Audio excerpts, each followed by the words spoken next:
St. Valentin in Holzhausen bei Landshut. Viele Geschichten ranken sich um den heiligen Valentin, der im 3. Jahrhundert verliebte Paare gegen den Willen der Obrigkeit getraut haben soll und als Märtyrer starb. Bis heute ist er der Patron der Liebenden, besonders für die Paare, die in seiner Kirche geheiratet haben. Es war also am 18. Mai 1991 haben wir geheiratet. Es war der Pfingstsamstag, das weiß ich noch, und eigentlich war es saukalt. Was mir von Haus aus einfällt, das Weißwurstschießen, der Kirchenzug, Kirche selber. Das ist einfach unser Dorfkirche. Und das war für mich von Haus aus klar, da wir in Holzhausen heiraten und sonst nirgends.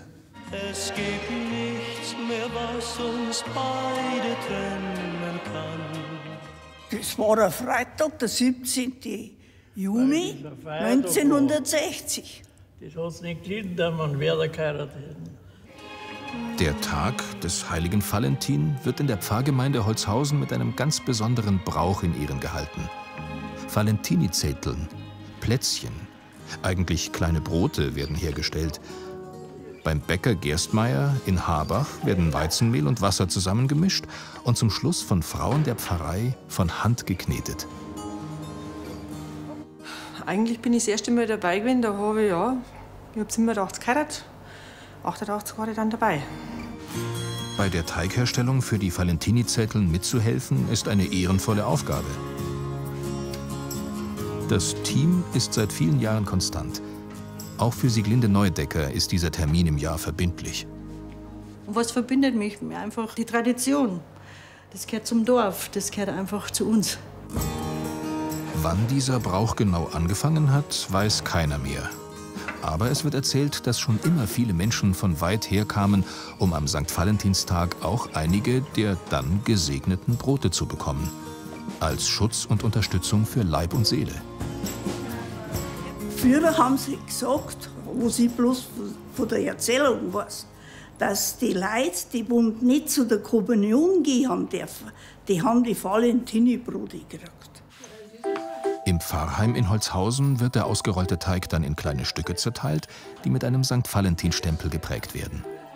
Weil ich kann mich erinnern, meine Großeltern oder Urgroßeltern, die waren da schon dabei und das war einfach immer was Besonderes, das Patrozinium vom Valentin und dann diese Valentini-Zettel.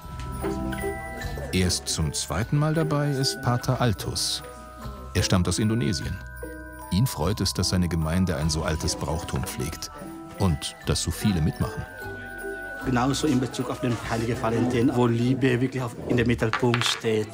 Ich glaube, noch das Zeichen von solches Brot, die auch verteilt werden, die auch in der Gemeinschaft auch verteilt werden. Das ist auch ein Zeichen von dieser Liebe, die eigentlich unser Grundauftrag ist, nicht nur als Christen, aber auch als Menschen.